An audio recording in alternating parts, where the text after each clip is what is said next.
ပထမပိုင်းမှာကားမောက်တဲ့ခြံဝတ်တယောက်စေယုံတယုံမှာတက်လူနေရင်အတိတ်ပုံရိပ်တွေစီအလဲတစ်ခေါက်သွားခဲ့ပါတယ်။ငယ်စဉ်တက္ကသိုလ်ပြန်ပွဲအမြင့်ခွန်အားကစားမှာသူ့လက်ရောက်လာတဲ့ခြံဝတ်ဟာဘင်ခေယာကောင်းဆောင်မင်းဟိုကိုလှည့်ကြည့်လိုက်ရင်ဒုတ်တန်ကိုထောက်ကခုန်ခဲ့ပေမဲ့ကံမကောင်းစွာနဲ့ဒုက္ခကျိုးသွားလို့တန်းကိုမကြုံနိုင်ပဲအောက်ကိုပြုတ်ကျသွားတဲ့သူ့အနားကိုမင်းဟိုကရောက်လာကအားပေးပါတယ်။စေယုံကနေပိုကခြံဝတ်ဟာတတိကြလာပြီးအနားမှာလည်းမင်းဟိုနဲ့ရောက်ကထေးလေးရှိနေရင်သူ့ဖုန်းကိုရှာတွေ့လာလို့မိကဆက်သွယ်ဖို့ဖုန်းတောင်းပါတယ်။တစ်ဖက်မှာတော့လူတစ်ယောက်ဟာကားထဲကဆက်သွယ်လာတဲ့မင်းဟိုဖုန်းကိုလွှတ်ချလိုက်ရင်ကားထဲမှာမှတ်တမ်းသက်သေကိုယူကာကားကိုလက်စဖျောက်လိုက်ပါတယ်။စေယုံမှာတော့သူ့ဖုန်းကိုတော့ခိုမရလို့ကားရှိမဲ့နေရာစီသွားချင်နေတဲ့မင်းဟိုကိုမူရစ်ထင်းသိမ်းရေးအဖွဲ့ကကားမောင်းရင်မူရစ်စေးသုံးထားတယ်လို့ပြောကဝန်ထမ်းထုတ်ပြပြီးဖမ်းဆီးကကားပေါ်တင်သွားတဲ့နောက်ကိုတော့မင်းဟိုကလိုက်ကခင်မွန်းဖြစ်သူကိုယုံလို့တိတတိနဲ့နေဖို့မှာလိုက်ပါတယ်။ချုပ်ခန်းထဲမှာတိတ်ပုံရိပ်တွေစီပြန်တွေ့နေတဲ့ခြံဦးဟာသူဟာကြောက်ကြခံရတယ်လို့ပြောရင်မျိုးတော်ဝင်ချွဲတော်ဟာနဲ့တွေ့ခွင့်တောင်းပါတယ်။ရုံးကန်းတဲ့နေရာမှာမျိုးတော်ဝင်ချွဲတော်ဟာနဲ့တွေ့တဲ့ခြံဦးဟ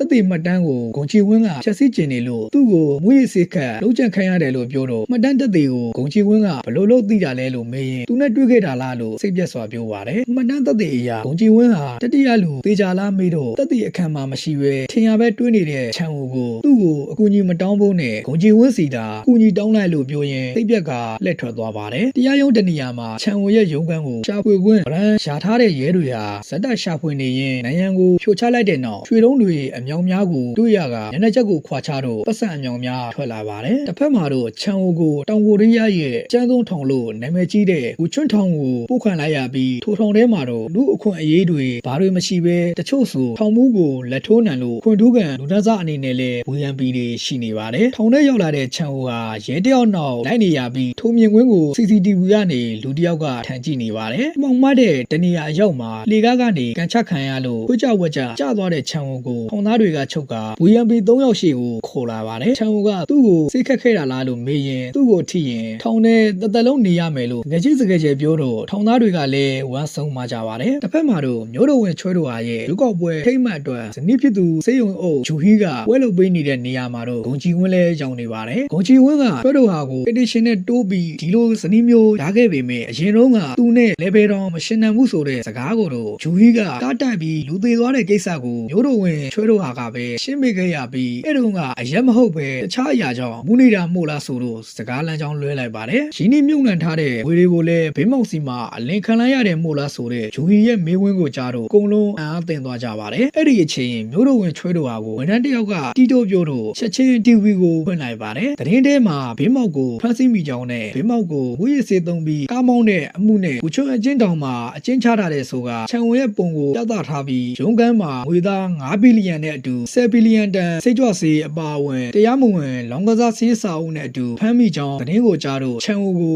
ရှင်းနေငားမိတဲ့မျိုးတော်ဝင်နဲ့ဘေးမောက်စီမှာအလင်ခံခဲ့ရတဲ့ဂုံချီဝင်းလည်းအံ့ဩသွားပါတယ်။တစ်ဖက်မှာတော့ခြံဝင်ကိုကျိုးနဲ့လဲဘေးကိုဆွဲထားကအောက်မှာတော့ခုံလေးတစ်ခုံကိုအားပြုတ်နေတဲ့ခြံဝင်ကသူ့မသွားကြောင်းနဲ့ခန်းတဲ့အတန်းသာလုပ်ပေးပါမယ်လို့ပြောပေမဲ့ခုံကိုကန်ချလိုက်ပါတယ်။အသက်လူနေတဲ့ခြံဝင်ကိုရသာခံကြည့်ကအမလုံရှားတော့တဲ့အချိန် CCTV ကနေစောင့်ကြည့်နေတဲ့ထောင်မှုဘယွန်းကက်စီဖုန်းကိုလာတော့ဖုန်းဆက်သူဂုံချီဝင်းကခြံဝင်ကဘေးမောက်ဖြစ်နေလို့သူ့ရဲ့ပတ်စံတွေပြန်ရနိုင်သေးတယ်လို့ပြောရင်အသက်ရှင်ခွင့်ပေးရမယ်ဆိုပြီးဒေါသတကြီးပြောတော့ထောင်မှုဘက်လည်း CCTV ကိုတစ်ချက်ကြည့်ကထွက်လာလိုက်ပါတယ်။ရေးဖို့စေးသစ်တာကိုတည်ဆောင်လာတဲ့လူ2ယောက်နဲ့ရောက်လာတဲ့ထောင်မှုဘက်ကဘူယံပီ3ယောက်ရှိရက်ကခြံဝဟာဘေးမောက်ဖြစ်ကြောင်းပြောတော့အကုန်လုံးအံ့ဩသွားကြပါတယ်။ခြံဝစီပြေးသွားရင်ရောက်လာခဲ့ပေမဲ့အသက်မရှူတော့တဲ့ခြံဝကိုနှလုံးရှို့တိုက်ကအသက်ပြန်ရှူအောင်လုပ်ရကနေတန်သတိရလာပါတယ်။တစ်ဖက်မှာတော့ဇနီးမီယိုနဲ့တငယ်ချင်းရှင်းနေစွန်းတဲ့တို့ကအဲ့တွေ့လာပေမဲ့ညှင်းလွတ်နေကြလို့မတင်မကျပြန်လာကြတဲ့သူတို့2ယောက်ဟာကားထဲရောက်ချိန်စွန်းတဲ့စီကိုရောက်ကတိဖြစ်သူက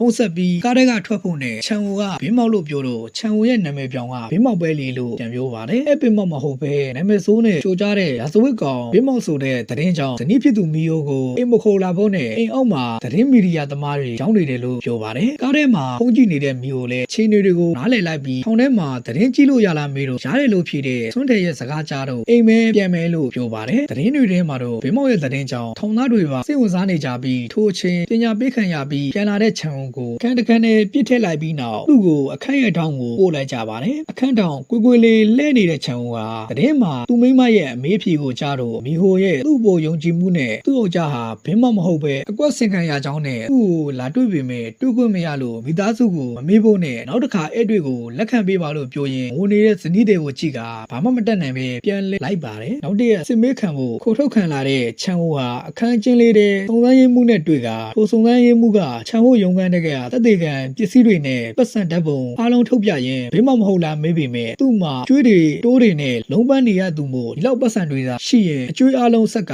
အေးစစ်စစ်နေမယ်လို့ပြောတဲ့အခါတစ်ဖက်စုံစမ်းရေးမှုကမေခွန်းအားလုံးကိုရက်ဆိုနိုးပဲဖြေပါလို့ပြောရင်လာမျိုးတို့မှာ100 ဘီလီယံညှုံနှံထားသလားဆိုတော့မျိုးတို့ရဲ့နာမည်တော်မသိလို့နိုးလို့ဖြေရင်မင်းကဘင်းမဟုတ်လားဆိုတော့တုံလို့စွာညှင်းဆန်နေတဲ့သူ့ကိုတစ်ဖက်မှန်ကနေမျိုးတို့ဝင်ချွဲတော်ကကဲခတ်နေပါတယ်စစ်မေးပြီးအပြန်လန်းမှာသူ့ပုံနဲ့သတင်းတွေတွေ့တော့အရင်ကတီဗီတန်းမှာသူ့မျက်နှာပါလာစေရမယ်ဆိုပြီးမီယိုကိုပြောခဲ့တာကိုပြန်တွေးနေရင်အတိတ်မှညံတွေနဲ့အတူဒီလိုမျိုးနာမည်ကြီးလာဖို့ကိုတော့အိမ်မက်တောင်ထက်မမတ်ဘူးလို့တွေးနေပါတယ်အချင်းတော်လန်းတနေရာမှာတရားခံဝီယမ်ပီ3ယောက်ကိုတွေ့တော့သူ့ကိုရောက်ချခဲ့တယ်မို့လားလို့ပြောရင်ဒေါသထွက်နေတဲ့သူ့ကိုရဲတွေကဝမ်းဆွဲလိုက်ရပြီးထိုဝီယမ်ပီ3ယောက်ကလည်းသူကဘင်းမောက်အစ်စ်လားတူလားလို့တန်တရားတွေနဲ့စဉ်းစားနေကြပါတယ်အခန်းထဲရောက်လာတဲ့ချန်ဝိုရဲ့အနားကိုထောင်သားတစ်ယောက်ကရောက်လာရင်သူ့နာမည်ပြောင်းကဂျယ်ရီလို့ပြောကဘင်းမောက်ကိုအရန်လေးစားလို့လက်မာတော်တတူးထိုးထားကြောင်းနဲ့ရှစ်လျှောက်သူပြုစုပေးပါမယ်လို့ပြောပေမဲ့ချန်ဝိုကတော့ဘင်းမောက်မဟုတ်ဘူးလို့ညင်နေစေပါချန်ဝိုကိုထိုခန်းရဲ့ခေါင်းဆောင်ဆိုသူကဗီဒင်နက်ခတ်ပညာတက်လို့သူ့ရဲ့ရှေ့ရေးကိုပို့ပေးမယ်လို့ပြောပေမဲ့ဒီတန်းထောင်ထဲမှာပဲနေရာတော့မဲ့သူ့အတွက်အရေးမကြီးတော့ဘူးလို့ဖြေခဲ့ပါတယ်ထောင်ရဲ့အထူးခန်းထဲမှာဝီယမ်ပီ3ယောက်နဲ့စကားပြောနေတဲ့ဂုံချီဝင်းဟာသူ့အချက်မပြမချင်းချန်ဝိုကိုတောမထီဖို့နဲ့ဘင်းမောက်ဟုတ်မဟုတ်သူ့ဘာသာစုံစမ်းမယ်လို့တတိပေးနေတာကိုတော့ထောင်မှုဘက်ကထိန်းချုပ်ခန်းကနေနားထောင်ရင်းကြည်နေပါ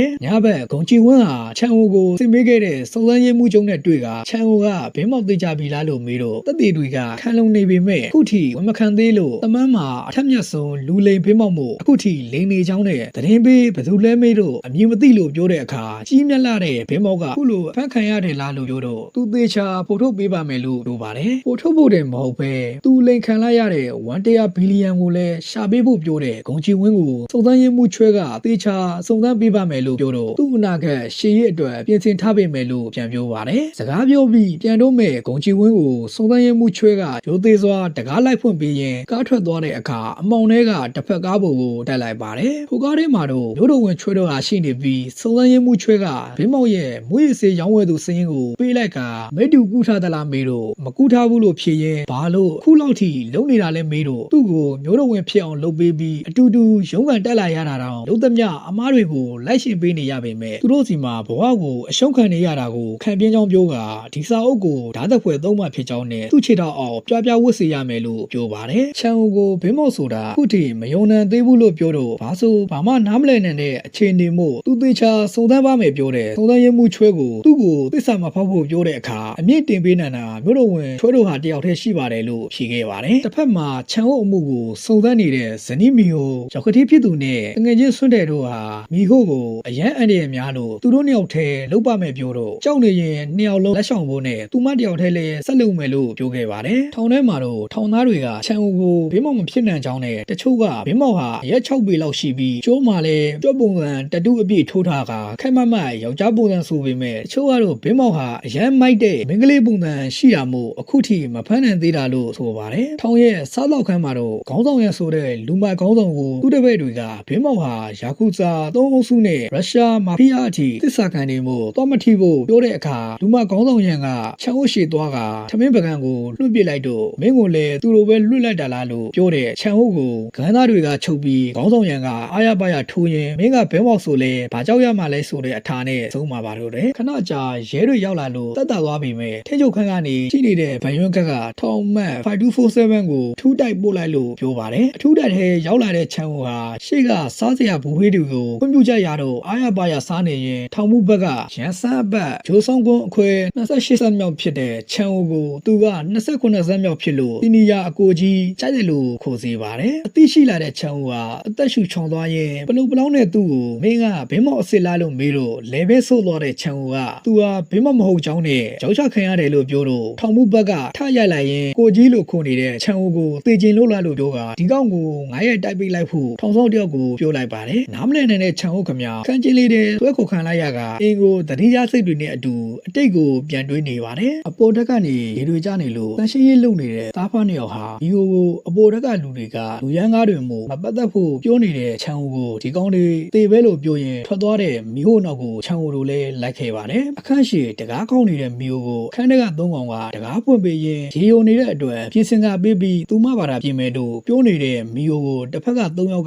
လည်းအကြမ်းဖက်လာပြီးမို့ပါလာတဲ့ငကြောက်2ယောက်ကဝင်ကူပေးခဲ့ရပါတယ်မီဟိုကြောင့်ပြင်စင်စေးအပြေးဝရခဲ့တဲ့အပြင်အင်းရဲ့ပြဿနာရှင်းသူလို့မြောက်ပင့်ပြောနေတဲ့ချန်ဟိုတို့ဟာဓာတ်ပုံအတူရိုက်လိုက်ပါတယ်ထိုဓာတ်ပုံကိုကြည့်ရင်ဝမ်းနဲ့နေတဲ့မီဟိုဟာသူမအရာအလုံးကိုဖြည့်ရှင်းပေးမှာမို့ခဏပဲသိခံပေးပါလို့တီတိုးပြောနေပါတယ်မနက်လက်ရှိစေးုံကထွက်ကကိုချွတ်စေးုံမှာဝန်ထမ်းအဖြစ်လာလျှောက်တဲ့မီဟိုကိုစေးုံအုပ်ဂျူဟီကဘာဖြစ်လို့အရင်စေးုံကနေအခုလာလျှောက်တဲ့စေးုံမှာလှုပ်ချင်တာလဲလို့မေးတော့အခုစေးုံကန်တင်းကအစားအသောက်တွေကစားကောင်းတယ်လို့ပြောတော့မီဟိုကိုစေးုံအုပ်ဂျူဟီကသဘောကျသွားပါတယ်အမှုအတွက်သတင်းယူဖို့ကိုချွတ်စေးုံကိုပြောင်းတဲ့မီဟိုရဲ့သတင်းကိုငွေချင်းဖြစ်သူရှေ့နေစွန်းထေကချန်ဟိုစီအဲ့တွေ့ရင်လာပြောနေပြီးပမောက္ခဆိုတက်ခန့်ရတဲ့အမှုမှာသူရေးထားခဲ့တဲ့စာရန်နဲ့ပတ်သက်နေပြီးအခုအဲ့တရခန့်တွေကမကြာမီပြန်လွတ်တော့မယ်လို့ပြောပါတယ်စစ်စေးရေးတွေကချန်ဟိုကိုလည်းဘင်းမောက်အဖြစ်ဆုံးဖြတ်လိုက်တာကြောင့်မျိုးတော်ဝင်ချွဲတော်ဟာကလည်းလက်ဆောင်ကျင်းနေတယ်လို့ပြောတော့သူ့အတွက်ကွာရှင်းခွင့်ရေးပေးဖို့နဲ့အကျွေးကိစ္စတွေမှာမီဟိုကိုဒုက္ခရောက်မှာစိုးရိမ်နေတဲ့ချန်ဟိုဟာယခုမှုက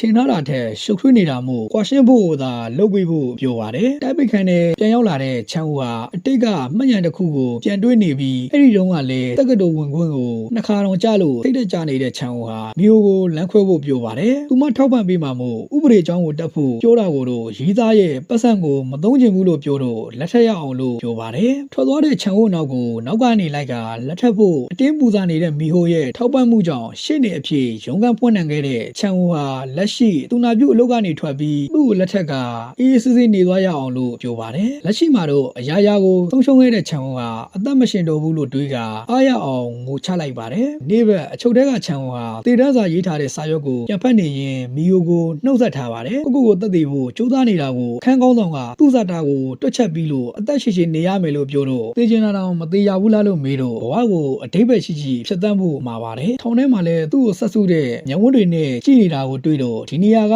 လူသက်သမားတွေနဲ့ပြည့်နေတဲ့အတွက်တက်သေးဖို့မလိုဘူးလို့ပြန်တွေးလိုက်ပါတယ်စောက်လောက်ခန်းထဲမှာအခန်းကောင်းဆောင်နဲ့အတူဂျယ်ရီနဲ့ထိုင်နေရင်ဂျယ်ရီကမနေ့ကချန်ဟိုကိုရန်စားခဲ့တဲ့သူဟာလူလေးယောက်ရဲ့ခေါင်းကိုပစိန်နဲ့ခွဲကထိုဦးခေါင်းကိုဖော်ထုတ်ခဲ့ကြတယ်လို့ပြောတော့ဘာမှပြောညာမပြောတဲ့ချန်ဟိုကမတ်တက်ရက်ကခေါင်းဆောင်ရန်စီသွားပြီးသူ့ခေါင်းပေါ်ကိုလည်းအစားအသောက်တွေလောင်းချကသူ့ကိုတတ်ဖို့ပြောပါတယ်ခေါင်းဆောင်ရန်ကသူ့လူတွေကိုဝင်မပါဖို့လက်ကပြတော့ဒါနဲ့မလုံလောက်သေးဘူးလားဆိုကခေါင်းဆောင်ရန်ရဲ့ခေါင်းကိုဇက်တိုက်ရရင်သူ့ရဲ့ငါလက်သီးနဲ့ထိုးလိုက်တော့တစ်ချက်ထဲနဲ့မှောက်သွားတဲ့ခေါင်းဆောင်ရန်ကိုကြည့်ကသူ့ကိုသူ့တော်အံ့ဩနေတဲ့ချန်ဟိုကိုရဲတွေကလာဖမ်းသွားပါတယ်လမ်းမှာသေမင်းကြပြီးသားစိတ်တဆဆန်ဆန်လူ9ယောက်ကိုတတ်ခဲ့တဲ့ဝန်ဆက်လူသက်သမားနဲ့ဆုံလို့ချန်ဟိုကပြစ်မှတ်ပြောင်းလိုက်ပါတယ်ဝိရှုခန်းနဲ့ရောက်လာတဲ့ချန်ဟိုဟာစိုက်ကိုကောင်ကိုရန်စာရင်လူ9ယောက်တတ်ခဲ့လို့ခု10ယောက်မြောက်တတ်လိုက်တော့ဆိုတော့ဓာတ်ထုတ်လာတဲ့ထိုလူရဲ့လက်ကိုလေပင်မှာချိန်လိုက်ပြီးထိုးလိုက်လို့ပြောပါတယ်ပြန်ရုပ်သိမ်းလိုက်တဲ့လက်ကြောင့်စိတ်တိုသွားတဲ့ချန်ဟိုဟာဇက်တိုက်ဖိအားပေးနေရင်10ယောက်မြောက်တတ်လိုက်ပြီးမိမေကိုတော့ကြောလိုက်လို့ပြောတော့ခံချလိုက်တဲ့စိုက်ကိုကောင်ကအ